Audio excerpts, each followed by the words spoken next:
Hey there, I'm glad you're back. If you haven't subscribed yet, please do subscribe. I got a story.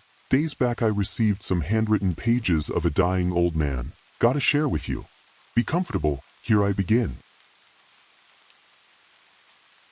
It's late, and I'm sitting in the dim glow of a lamp next to my old writing desk. The paper feels almost too thin for my hands these days. My fingers aren't as steady as they used to be. The years have taken their toll on me. My body aches, shoulders torn, spine hammered, and that terrible sting in my knee joint never leaves me like a constant headache. Even my thoughts have become more sluggish, clouded by time, but the memories still come sharp when I allow them. I can feel the weight of them pressing against me, pulling me back to days long gone. I can still hear the sounds, smell the air. I know what I saw, and I know the way it changed me. Even after all these years, there are nights when I wake up in a sweat, the past coming back to me like it was yesterday. But I don't fear it anymore. I don't fear much of anything these days. Whiskey helps, cigarette makes me feel light, coughing now and then every passing hour is my hobby. I have my grandson Ben. He's a good kid, keeps his head down, does what he's told. He's got a fire in him. I see it when he steps into that ring, fists raised, blocking out everything else. 10-year-old kid envisions himself as young Mike Tyson with room covered in Iron Mike's photos. I don't know what he'll make of all this when he gets older. For now, he's just a kid chasing a dream. I'll let him have that. But the days of chasing dreams are behind me. I've lived too much, seen too much. The memories are locked in here, scribbled across these pages. So I'll write even if no one ever reads it. Even if it just helps me make sense of the things that don't. I was 23 when they called us up. 1967, the height of the war, or so they told us. There were rumors going around before then. Special assignments, secret operations, unwavering patriotism, and the American dream. But the details never came clear until we were on the ground, out in the muck of it all, with the stench of fear in the air and the hum of helicopters overhead. I remember standing in the barracks, my uniform barely fitting right. I was leaner back then, probably too lean if you ask me now. The walls were cracked, the floor covered in dirt that seemed like it had been there since before I was born. The smell of gun oil, sweat, and dust had already become familiar. They called it Camp Omega, but it wasn't a camp at all. Not in the way you'd expect. We were briefed only in the vaguest terms. Specialized military operation. High risk, your expertise is required. That was all. As if that would be enough to prepare us for what was coming. There were only a few of us selected for the mission, and none of us knew what exactly we were being asked to do. But we didn't question orders. That's not how it worked back then. If they told us to jump, we didn't ask how high. We just jumped.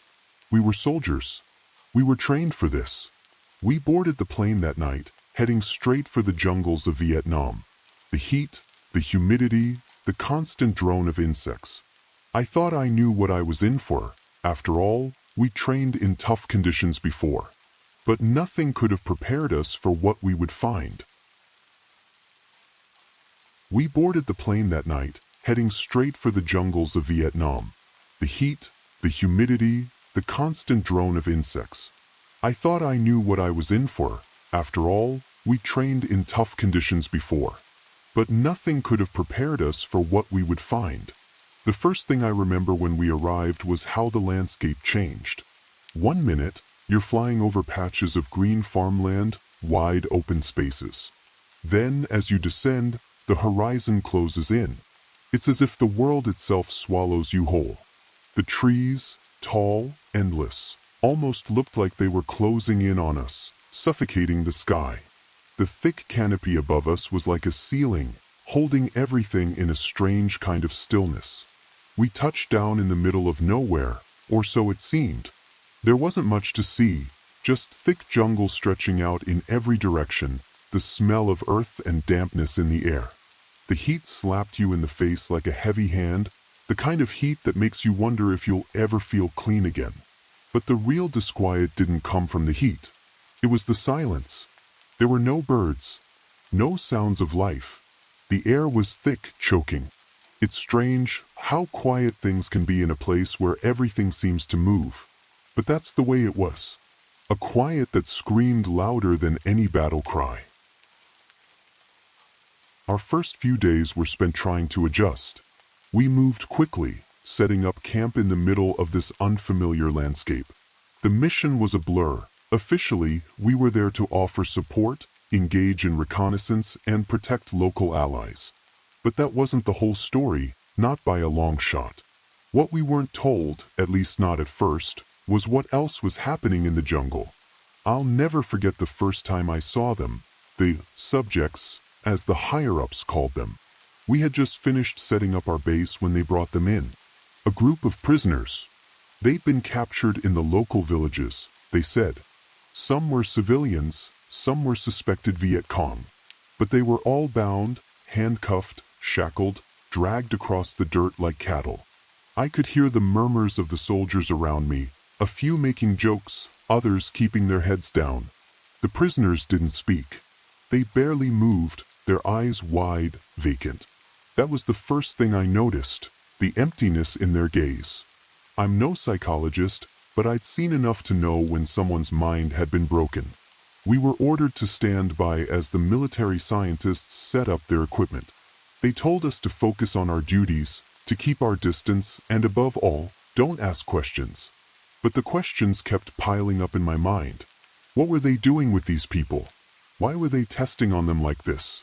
Every time I looked at those prisoners, it was like they weren't even there anymore. The life had been sucked out of them. Whatever had been done to them, it left nothing but an empty shell. Then I saw it, the first sign of what they were doing to them. I was outside on watch when I heard a scream. One of the prisoners had tried to escape, or maybe he was just fighting back, I don't know. But they brought him in, tied him to a chair, and I saw them hook him up to the machines. It was like something out of a bad sci-fi movie. They stuck electrodes into his skull.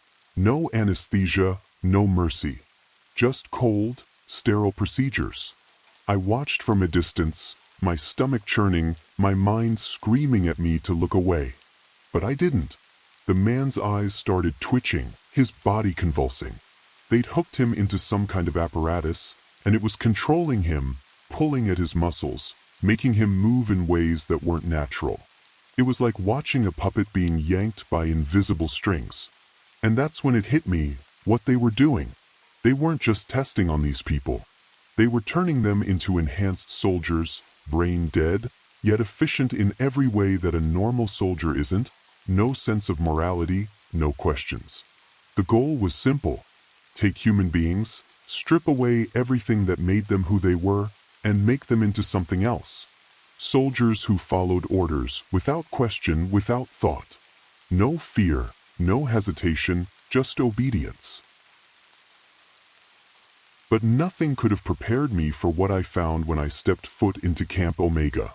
It wasn't just a military base. It was a death sentence wrapped in the guise of a place where men were meant to become legends. We were stationed in a cluster of weather-beaten cabins, each one designed for functionality over comfort. The wood was rotting in places, the floors creaked under the weight of boots, and the air inside each one was thick with the smell of mildew and gunpowder. There were no amenities, no luxuries. The only sound was the constant hum of machinery, even in the dead of night. The place was suffocating, a prison in its own right, with its own rules, its own silent demands. And we were its inhabitants. I remember the first time I set foot in the operations room. The smell hit me before I even opened the door, like a mixture of meat dipped in vinegar, disinfectant, and something sharper. The lights were dim, flickering in places as if the whole place was on the verge of shorting out.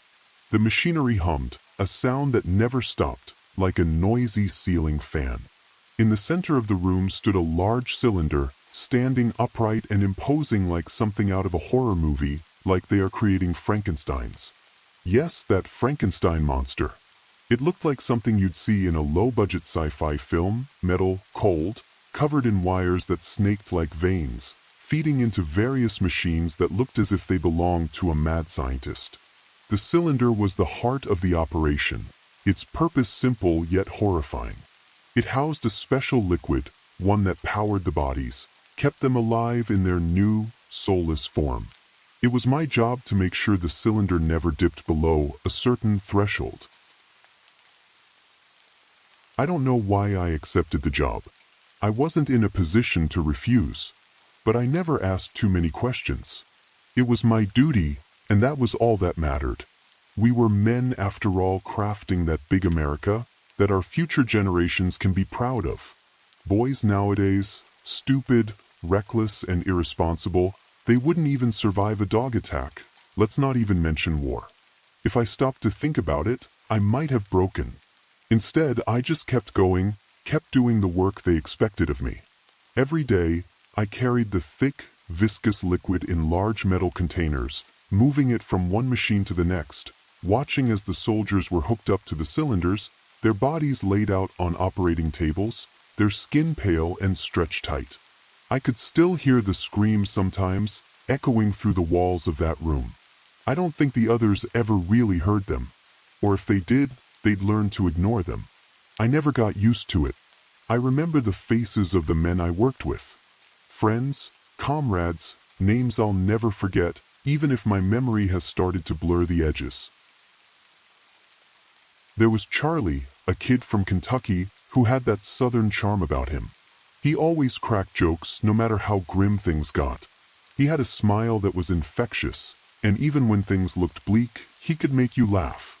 Charlie had a way of brushing things off, but I could tell that, deep down, he was haunted by the things we saw. He kept a photograph of his little sister, tucked into his jacket pocket, a reminder of why he was here, even though I think he'd already given up on the idea of going home. Then there was Roy. Roy was older than the rest of us, mid-30s at the time, but he had a toughness to him that made him seem ageless. He'd seen it all before, had been in the army long enough to know that war didn't just break your body. It broke your soul. Roy was the one who'd pull us all together at the end of the day, the one who'd light up a cigarette, blow out the smoke, and say, "This ain't no different than any other place. We just keep moving. It's what we do." Roy didn't talk about his family, but when he looked at the photograph of his wife and kids that he kept in his locker, it was like he was somewhere else for a moment. But none of them could ever explain the feeling in the air, the constant tension. Every morning, there was a chance that one of us wouldn't come back. It was never clear who it would be. Some of us would return dead, packed into a coffin. Some would be injured, shattered beyond recognition. There was always the chance that a friend you'd shared a drink with the night before would be gone, just like that. You never knew when your turn would come. That's the part that made the air feel thick, that made it almost impossible to breathe. We were all waiting for the hammer to fall. One morning it was Jacob. He'd been in the field the night before, checking the perimeter with a few others. By the time he made it back, his leg was so mangled I almost didn't recognize him. He was carried in by two medics, unconscious, his body shaking like a leaf in a storm. The blood, it soaked through his uniform. I remember the look on his face when they set him down, eyes wide open, yet a smile of bravery. When he was gone, there was a silence in the camp that no one spoke about. Just like a normal Monday. Everyone went about their business, but you could see the weariness in their eyes. We all knew this could be us next. To keep the noise in my head from swallowing me whole, I started working out. A lot, push-ups, sit-ups, running. Anything to keep me moving, anything to keep my mind off the things I couldn't forget. It wasn't much, but it helped. I'd push myself until I couldn't breathe, until my muscles burned, and for just a moment, I could forget about the people in the operating room, the screams, the way those bodies jerked like puppets, their minds blank, their humanity ripped away. In the quiet moments when I had nothing else to distract me, I would pull out the half-torn photograph of my wife from my wallet. It was all I had left of her, just a sliver of the life I'd left behind. She was smiling in the photo, the kind of smile that made everything seem possible. I'd look at it and I'd remember, I'd remember who I was before all of this. And in those moments, I could almost feel her next to me. Like a scene from one of those movies they used to show us back in the States, where the hero would think of his wife, his family, his home, and that would be what gave him strength. Well, that photograph was mine. It was the only thing I had that made me feel human. I don't know how long I've been here anymore. Days start to blur together when the only thing you can hold on to is the hope of surviving another one. But I remember the exact moment things began to fall apart. It wasn't a single event, not at first. It was a slow unraveling, like a string pulling free from the seams of a once tightly wound coat. And just like that, the coat was falling apart, and none of us knew how to fix it. It began with whispers. It was Charlie who first mentioned it one night, after we'd finished our duties and were sitting in the mess hall, eating whatever scraps they decided to give us that day. "You ever feel like you're being watched?" he asked, chewing slowly as if testing the air for something we couldn't see. His tone was light, but there was something in his voice, something I hadn't heard before. "Watched?" Roy responded, rolling his eyes. "We're always being watched. By the brass, by the scientists, hell, by the walls themselves. They've got us locked in this hellhole, remember?" But Charlie wasn't laughing. Neither was anyone else at the table. For a moment, the sound of the camp faded. The usual hum of the machines, the distant sounds of men going about their work, all of it seemed to quiet down as if the world had decided to hold its breath. Charlie shifted in his seat, his hands twitching as if he wanted to reach for something. His rifle, maybe, or the photo of his sister tucked inside his jacket. "No, man, this is different. I feel it, like there's something watching us from the corners of this place. Ain't just the higher-ups. It's like the camp itself is alive." I could see the unease in the other's eyes. Charlie wasn't one to spout nonsense. Hell, even Roy, who always seemed unshakable, had that far-off look in his eyes. The same one I'd seen in the faces of men who'd been to hell and back, who knew the feeling of paranoia creeping up behind you. At first, I thought it was just the stress getting to all of us. We'd been working long hours, day after day, moving those goddamn cylinders, stacking the liquid, maintaining the equipment. The bodies. The soldiers. Those poor bastards in the operating room. The ones who had been turned into nothing more than puppets, mindless and hollow. The job never stopped. You just kept going one foot in front of the other. It was easier to focus on the physical work than to think about the things that made the skin crawl. But something had changed. The hum of the machinery had become louder, sharper. The soldiers who'd been part of the experiments, they weren't the same anymore. I could feel it in the air. They were different.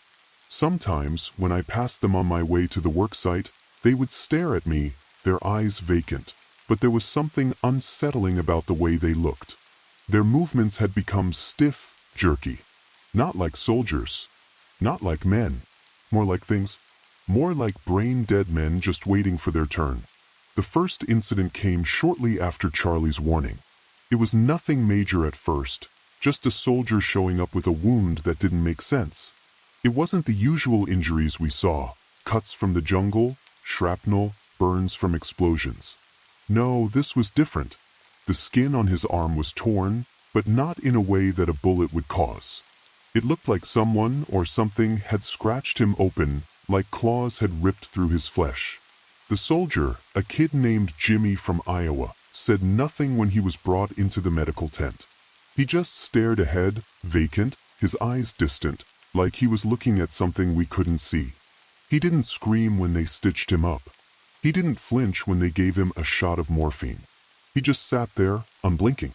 I don't know why, but I watched him for a long time that day. I was supposed to be on duty, making sure the damn cylinder never dipped below the threshold, but something about Jimmy's silence got under my skin. I had a bad feeling about him, like the calm before a storm. Something was off. And then the screaming started. It was a shrill, a screaming sound that tore through the camp in the dead of night. No one knew where it came from, but we all ran toward the source without thinking, like we were all caught in a trance. My boots slapped against the wet ground, my rifle slung loosely in my hand, and for the first time since I'd arrived, my heart was pounding with something more than just fear. It was a feeling I hadn't felt in years: panic. We found Jimmy in the middle of the camp, writhing on the ground, his body twisting in ways that shouldn't have been possible. His mouth was open in a silent scream, his eyes wide, his pupils dilated and wild. The soldiers who'd arrived with me froze for a moment, their faces pale, unsure of what they were seeing. And then Jimmy's body snapped upright. There was no time to react, no time to think. His arms shot out like a snake's, grabbing one of the soldiers by the neck, squeezing so tight that I heard the bones snap. The soldier went limp in his grip, his face turning purple as Jimmy's grip tightened, his body jerking and spasming like a puppet with broken strings. The rest of us scrambled back, our rifles raising, but no one could fire. No one knew what to do. This wasn't war. This wasn't even combat. I can still hear the sound of Jimmy's body breaking. The snap of his neck when one of the other soldiers finally managed to put a bullet through his skull. The thing that had once been Jimmy collapsed, its mouth still open, the light leaving its eyes. That was the first time I saw it. The thing we had helped create. The next few days blurred into chaos. The bodies started to pile up. More and more soldiers were injured in bizarre, unexplainable ways. Some were torn apart like they'd been mauled by animals. Others came back with scratches and cuts that shouldn't have caused so much damage. The sounds of men shouting in the night, the cries for help, the shuffling of feet in the dark, it all merged into a cacophony of terror. And we like mere ants had to just follow orders. No questions, no remorse. Charlie, Roy, and I began to move in silence. No one spoke about what had happened with Jimmy. No one wanted to. But we knew. We all knew that something was wrong. I tried to keep my mind occupied, working harder, doing my duties, maintaining the cylinders, ensuring the liquid levels never dropped. But I couldn't ignore it anymore. The camp was falling apart. The soldiers, the experiments, they were changing, and I wasn't sure if it was just the drugs they were using or something else. There were moments when I felt the pull to fight back, to break the cycle. But the fear was overwhelming. Fear of the unknown, fear of what I might become if I didn't obey. Fear of what would happen if the army found out that we were no longer the ones in control of the situation. That maybe, just maybe, the soldiers we turned into monsters were now running the show. Then one morning it happened. I was standing in the operations room, stacking the liquid into the cylinder, when I heard the first scream. Then another, then more. The noise spread like wildfire, echoing through the camp. I dropped the container, my heart racing in my chest, and bolted toward the door. Outside, the camp was already in full chaos. Soldiers, our own men, were tearing through the base, attacking anyone in sight. They were the same soldiers we had fought beside, the same ones we had trained with. I'd lost track of the time. How long had it been since I last saw Charlie or Roy? How long had it been since the camp first exploded into chaos? Hours? Days? Everything bled into one long, unbroken moment, each second dragging by like the world was on a loop, playing over and over again. I'd heard stories about how time lost its meaning during a war, but this wasn't just war. It was something worse. It was a nightmare that refused to end. The photo of my wife, half of her face still smiling at me, was in my pocket, crumpled and torn from the years of me carrying it everywhere. Her eyes always gave me something to hold on to, even in the darkest moments. It wasn't much, but it was enough. It reminded me that there was a world outside of this madness. A world where things still made sense. But now it felt like that world was slipping away. Like it was just a dream I couldn't quite grasp anymore. The camp, the experiments, the things we had created, it was all so far removed from what I'd left behind. I thought about her often in those first few days, remembering the warmth of her hands, the softness of her laugh. I used to tell her that the world was simple, that we'd make a life together after all this. I thought we'd have our time. We'd be one of those couples who grew old together, sitting on the porch, talking about the good old days. Now, I wasn't even sure if I'd make it out of here alive, let alone see her again. A sharp noise pulled me back into the present, more screaming, more chaos. It was coming from the direction of the barracks. Without thinking, my legs carried me in that direction, one foot in front of the other, my rifle held tight in my hands. My body was on autopilot, but my mind was miles away. What had happened to us? To the men I fought beside? I remembered the first few weeks in the camp. The camaraderie, the jokes, the way we all swore we'd survive. I'd been through Vietnam before, fought in battles, seen death, but this was different. Something was wrong here from the beginning, and I knew it. It was in the way the officers spoke, the way the scientists avoided our eyes. They knew more than they were telling us. They always do. But none of us thought it would end like this. I was walking through the maze of tents, each one more damaged than the last. The screams were louder now, but something about them was different. It wasn't just the usual fear. It was the raw sound of survival, of life being torn apart. I passed a small group of soldiers huddled together near the kitchen tent. They looked at me with wide, frightened eyes as I approached. They didn't say anything, just watched me like I was a ghost. One of the men, a kid I'd seen around the camp but didn't know too well, shook his head violently. They're everywhere, men. The things we were working on, goddamn experiments. They're out there. They're killing us. I glanced over my shoulder, looking toward the center of the camp where the cylinders were being maintained. The ones that kept the soldiers hooked up to that awful liquid. Those poor bastards were still out there somewhere, wandering the camp, just like Jimmy had. I ran, I wasn't sure why. I wasn't sure what I was going to do once I got there, but I needed to get to the control room. I needed to make sure that cylinder hadn't malfunctioned. That was my job, to make sure the damn thing never dropped below the threshold. Maybe if I could stabilize it, maybe if I could shut it all down, stop it from spreading. I pushed past soldiers who were too afraid to move, too afraid to fight back. I didn't even look at their faces. Their fear was so palpable it was suffocating. I reached the control room, all kinds of madness in the corridor, soldiers screaming, bullet shells and blood messed up on the floor. The soldiers had done something. They'd broken out.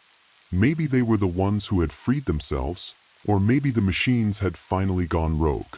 Either way, we were out of time.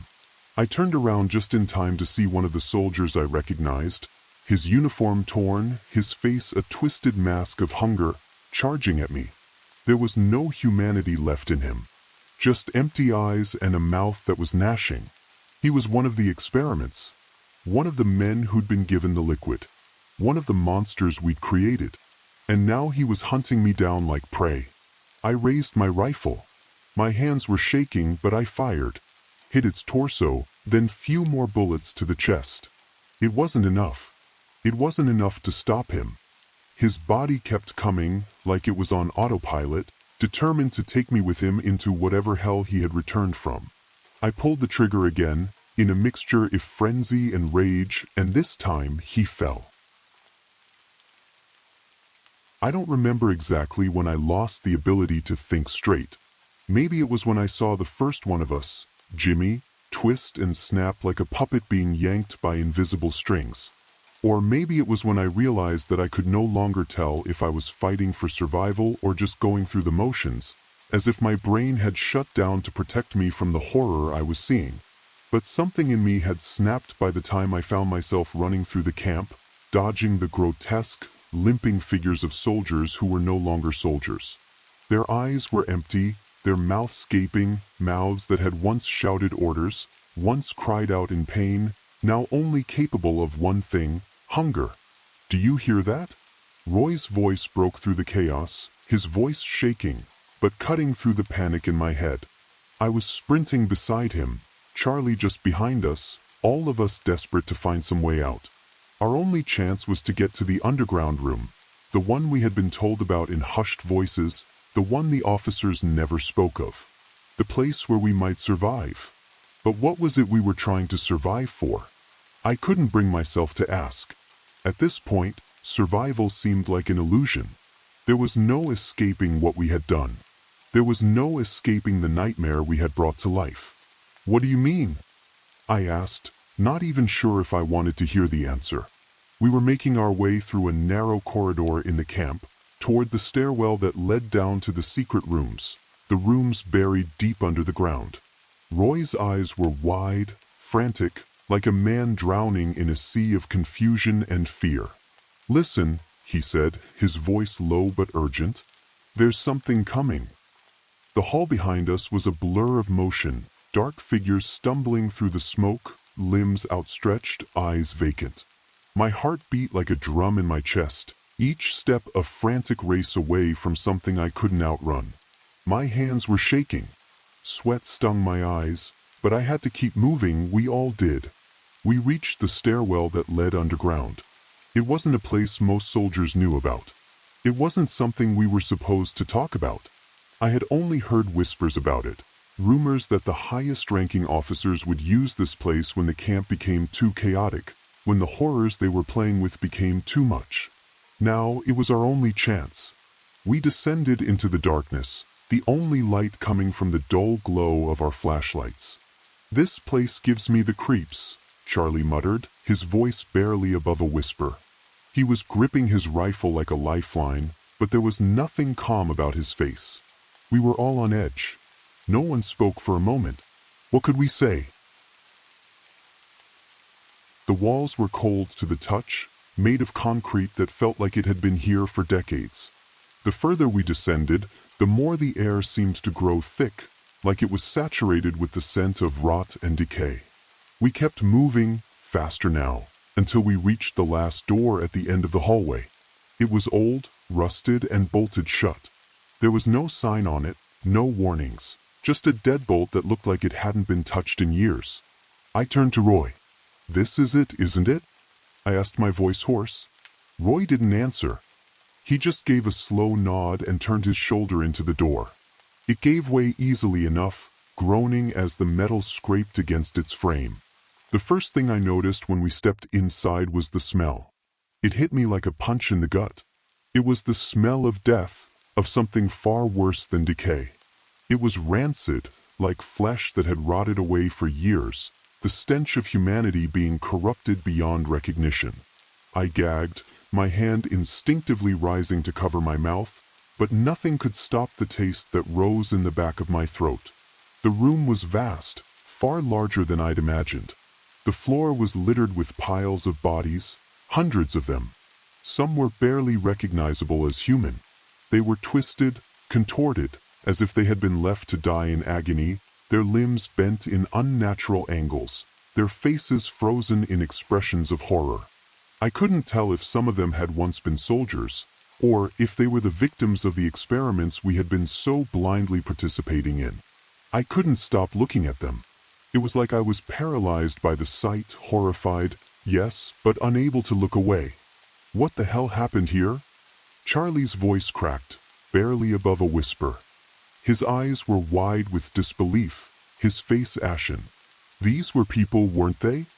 "They were experiments," I said, my voice low, almost a growl. I wasn't sure if I was answering him or myself. They were part of the program. The ones we failed. The ones the military couldn't control. They're the ones who couldn't make it. I took a few steps forward, my flashlight flickering over the broken bodies. Some of them still had wires protruding from their skulls, their faces twisted in eternal screams, as if they had been alive long enough to understand their fate but not long enough to escape it. "Jesus Christ," Roy muttered, shaking his head in disbelief. "This is what we've been doing? This is what they were working on?" I didn't answer him. "Get ready," I muttered, my eyes scanning the room. My hand tightened around the rifle. We don't know how long we have before. Before what? What was coming for us? Suddenly, I heard it, the unmistakable shuffle of footsteps. Soft at first, like something dragging itself across the floor, then growing louder and faster. We weren't alone. I didn't think. I didn't even give it a second thought. I raised the rifle and fired. The first shot went wide, hitting one of the mutilated bodies lying in a heap near the far wall.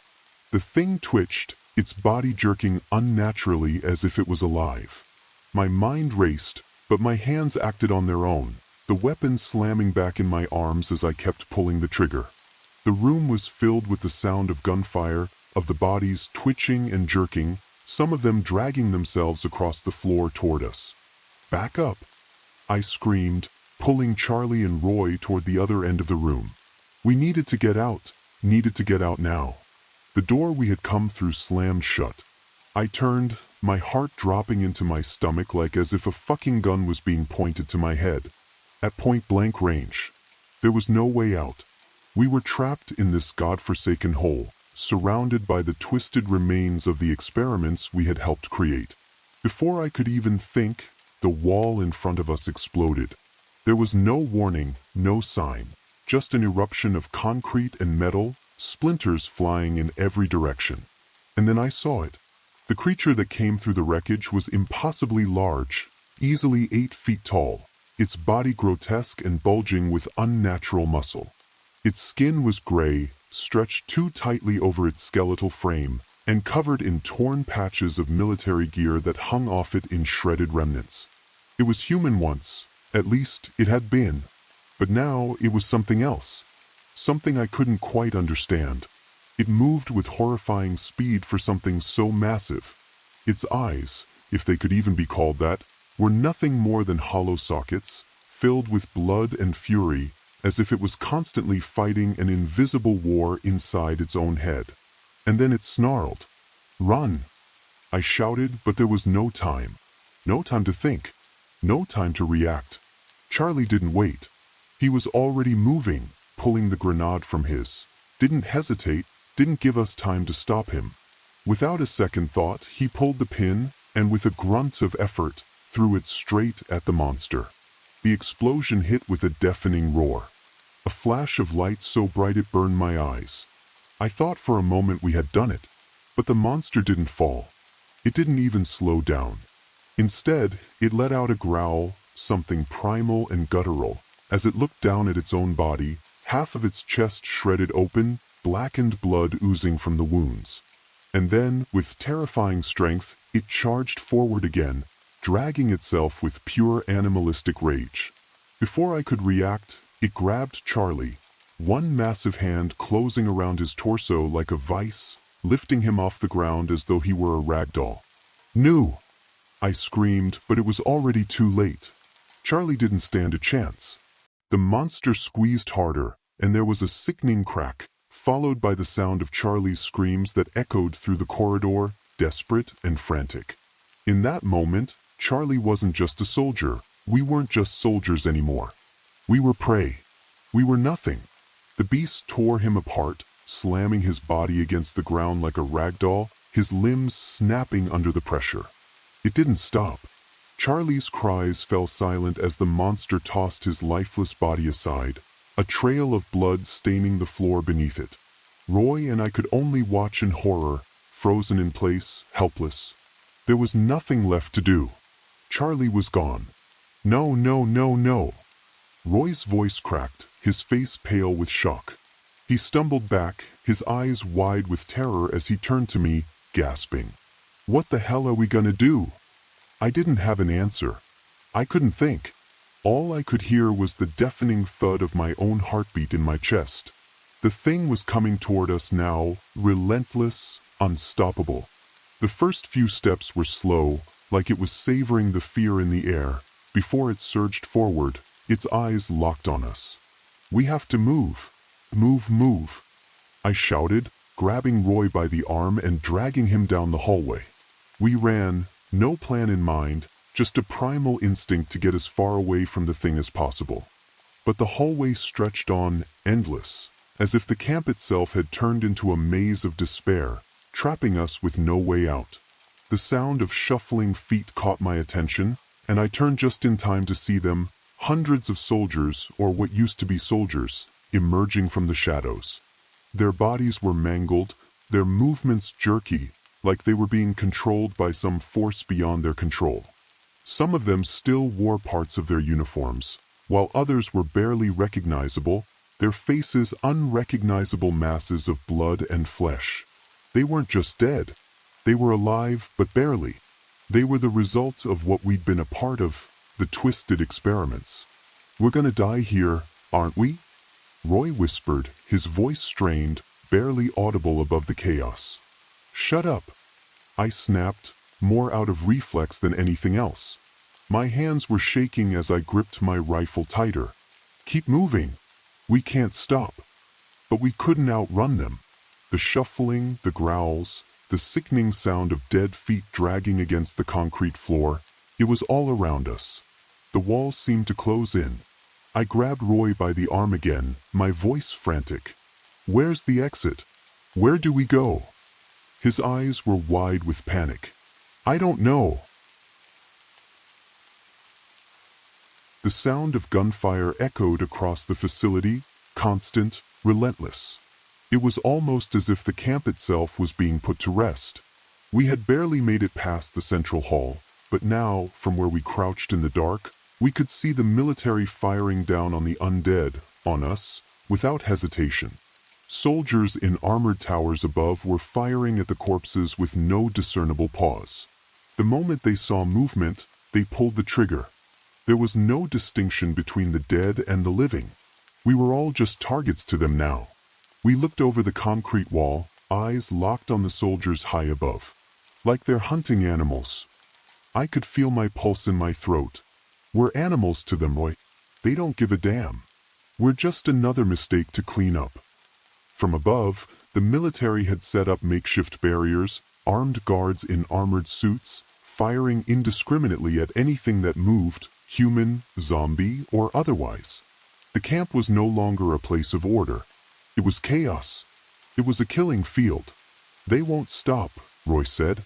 He swallowed hard, his eyes darting around like he was trying to find a way out. "They'll keep shooting us until there's nothing left." "We're not dead yet," I said, though my words felt empty even to me. The reality was setting in, like a lead weight in my stomach. We'd been abandoned, left to fend for ourselves like animals.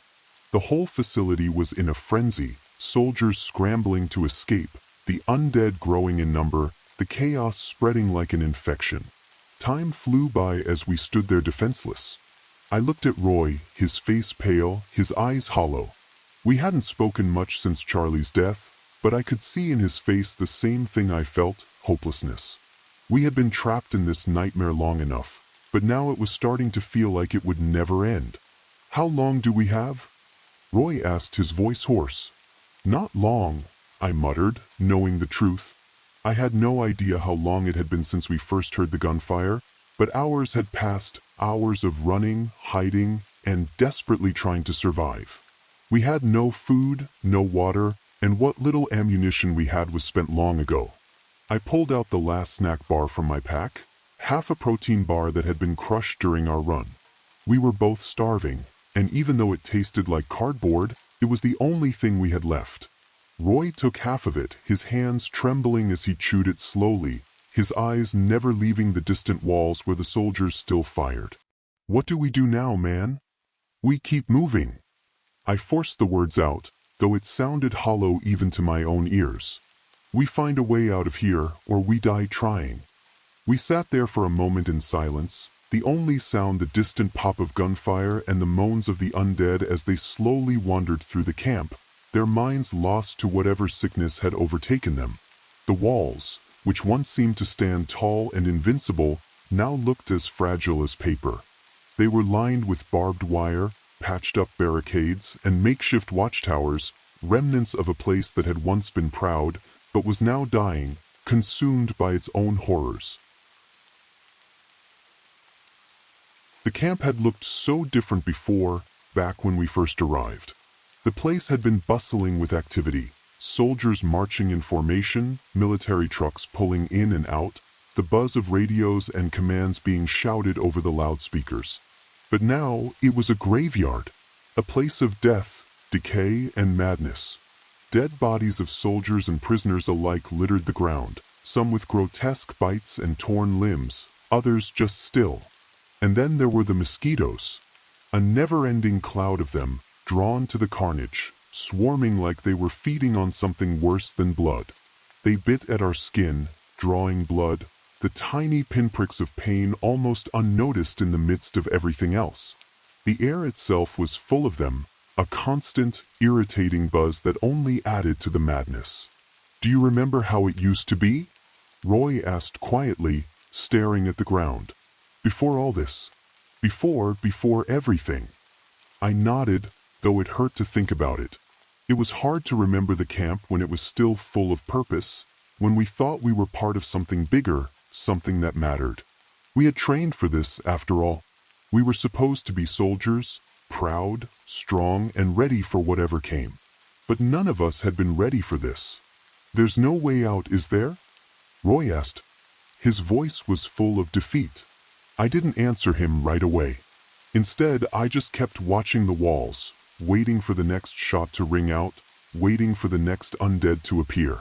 The soldiers up above had stopped firing for a moment, as if they were reloading, or maybe just taking a break.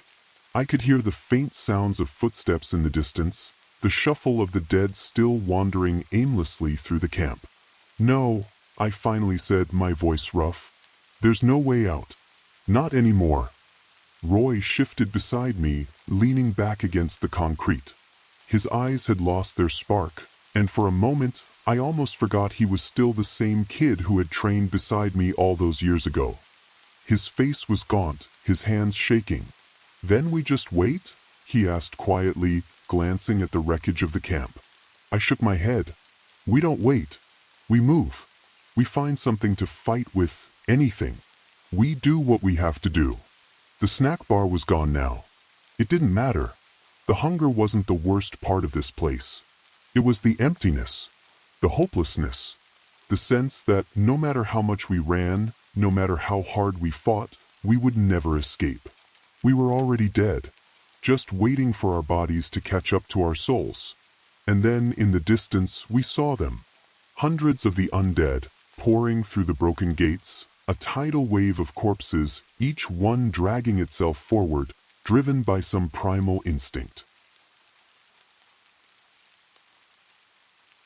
Roy and I had found temporary refuge behind a crumbling wall that had once been part of the camp's main office. The building had collapsed after the blast, but the ruins offered us some shelter.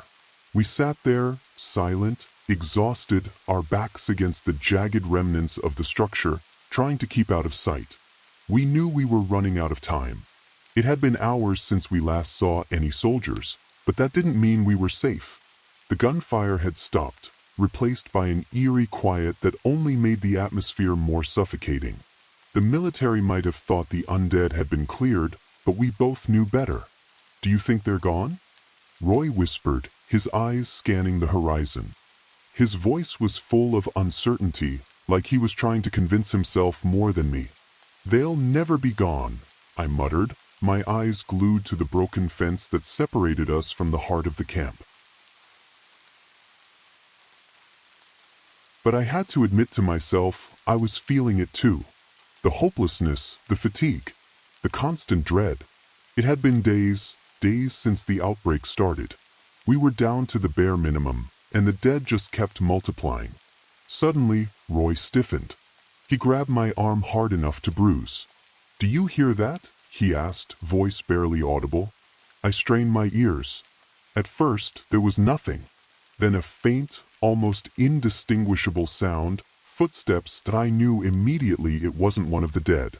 It was too rhythmic, too coordinated. I pulled my weapon up, eyes narrowing as I scanned the wreckage ahead of us. "Stay low," I whispered, moving closer to the ground. "Who's there?" I called out, my voice shaking despite myself. "Identify yourself." The figure didn't respond. Instead, it continued moving, getting closer, its movements growing more erratic, as if it was fighting against some unseen force. I couldn't make out its face, but I knew one thing for sure. Whoever or whatever it wasn't safe. I lifted my rifle, preparing to fire if necessary. "Roy, don't move," I said, my voice low but urgent. But then the figure turned its head, just slightly, and in that brief, fleeting moment, I saw it. The vacant stare. The bloodshot eyes, wide open, almost frozen in place. The face was a twisted mask of agony, one I'd seen all too often in the past days. Another soldier, another failed experiment. And then the creature lunged. It wasn't fast, but it didn't need to be. Its arms shot out with terrifying strength, and it collided with me, knocking me back against the concrete. My rifle clattered to the ground as I struggled to keep it away. The stench of its decaying flesh hit me like a physical blow, overwhelming my senses. "Help me!" I screamed, barely able to get the words out. Roy reacted immediately, grabbing a rusted pipe from the rubble and swinging it at the creature's head. It cracked against the skull, but the thing didn't even flinch. It just kept coming, its rotting mouth opening wider and wider, ready to tear into me. I could feel my chest tightening, my body thrashing beneath the weight of the soldier. It wasn't just the violence, it was the realization. This soldier wasn't just some mindless beast.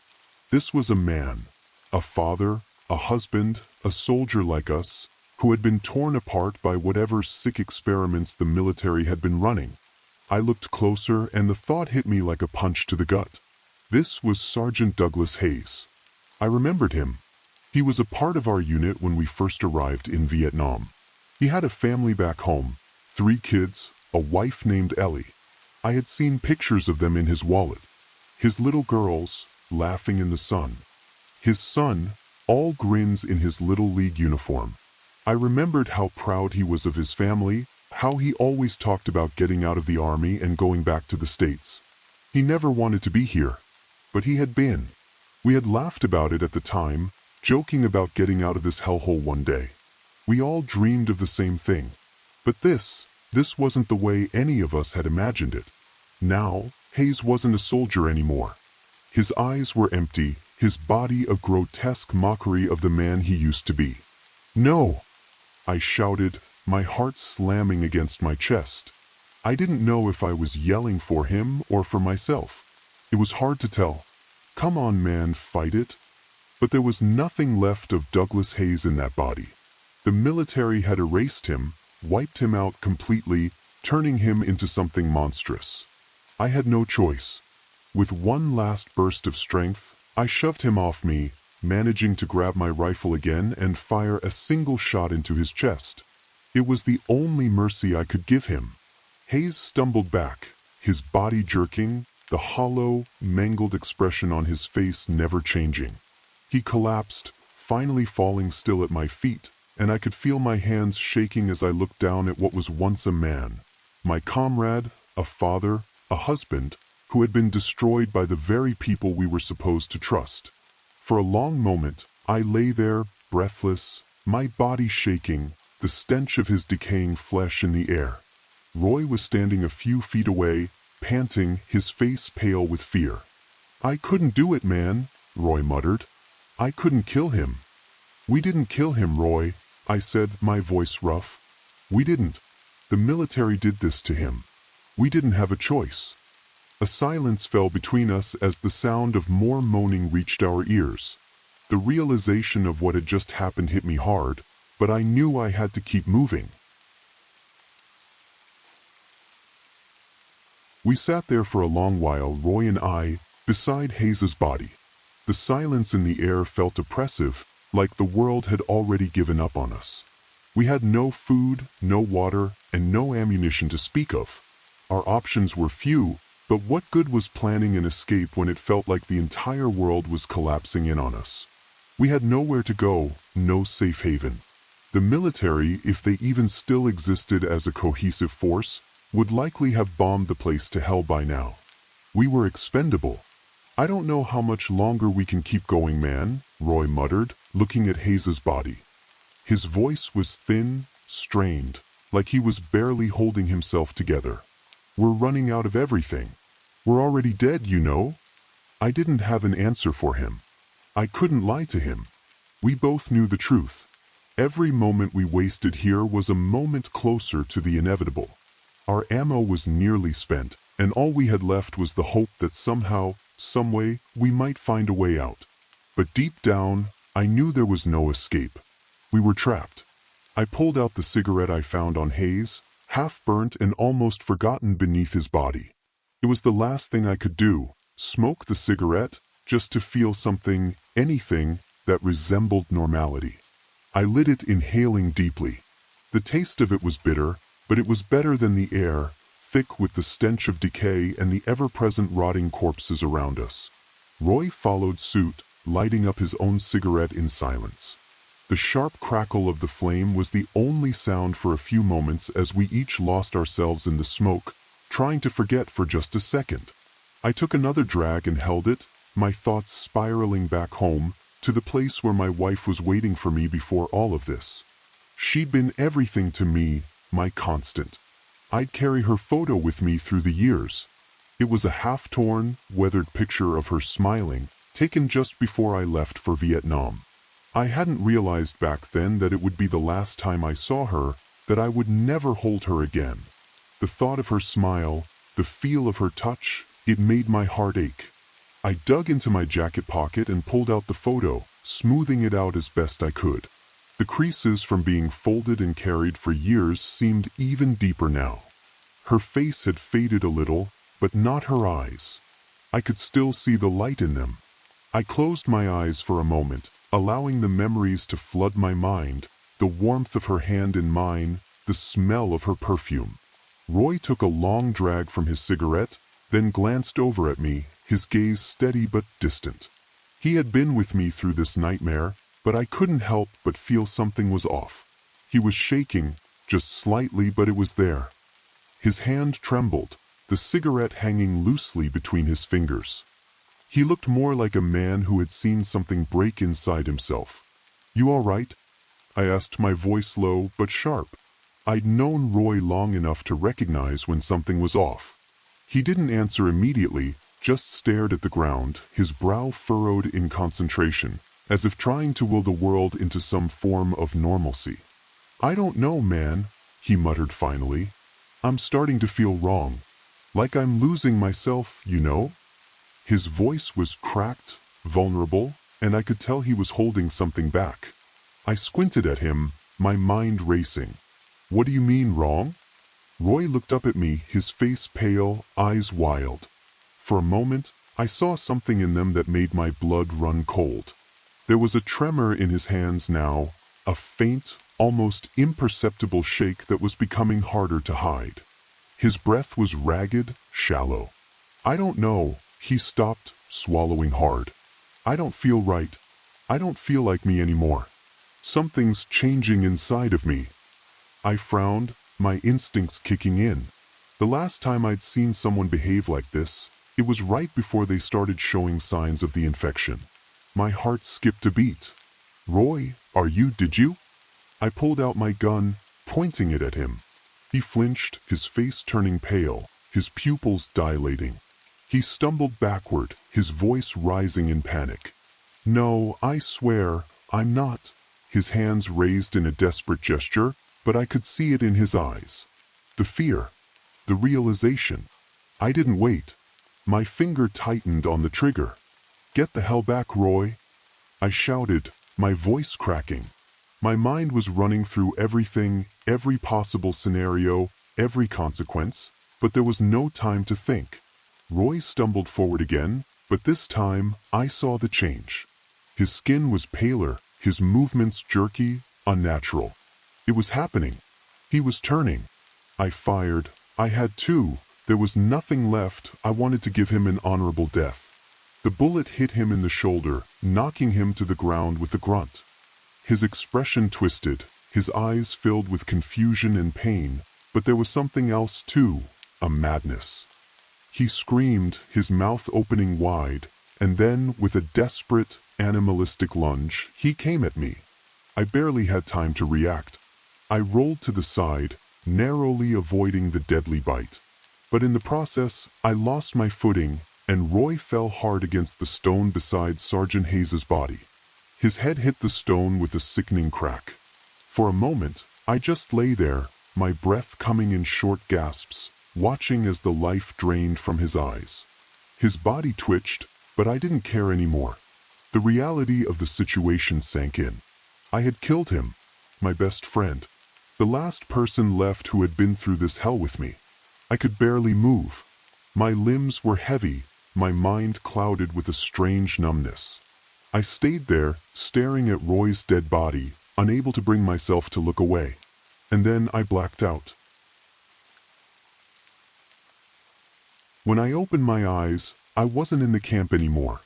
The world was blurry at first, but as my vision cleared, I saw them, the men in masks and protective suits, hovering over me.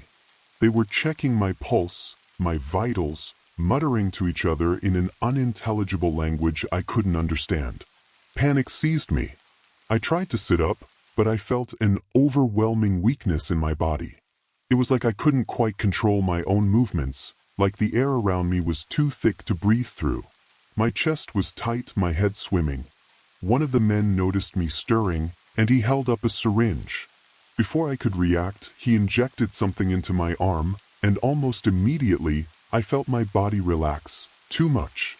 The pain, the exhaustion, all of it disappeared as if it had never been there. I fell back against the sterile bed I was lying on, my thoughts drifting in and out. The horrors of the camp, of the soldiers, the experiments, the madness, were still fresh in my mind. But now they felt distant, like they were part of another life, a life I would never return to. The men in masks continued their work, and I drifted further into unconsciousness. When I woke up again, I was lying in a bed, but this time, it was different. The smell of antiseptic replaced the rot of decay, and the sound of human voices was more peaceful. I could hear someone, an officer maybe, talking in the distance. I didn't move. I didn't want to. My mind was reeling. The memories of the camp, of the violence and the death, had followed me all the way back to this new place. But it wasn't my home. It wasn't anywhere. The last thing I remember clearly was the feeling of my wife's half-torn photo in my hands. The world had crumbled and I couldn't undo it.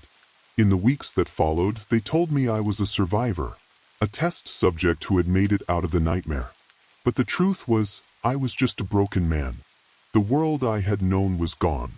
My wife was dead, lost to the passage of time, and I would never find peace. Now, at 80, I sit here, writing my memories in this journal, waiting for the inevitable. My body, worn from exposure to the toxic air of that cursed camp, is a ticking clock, ticking down to the moment of my death. But I'm ready. I've got the revolver next to me, my last companion. When the end comes, I'll say goodbye the only way I know how. A quiet, final shot.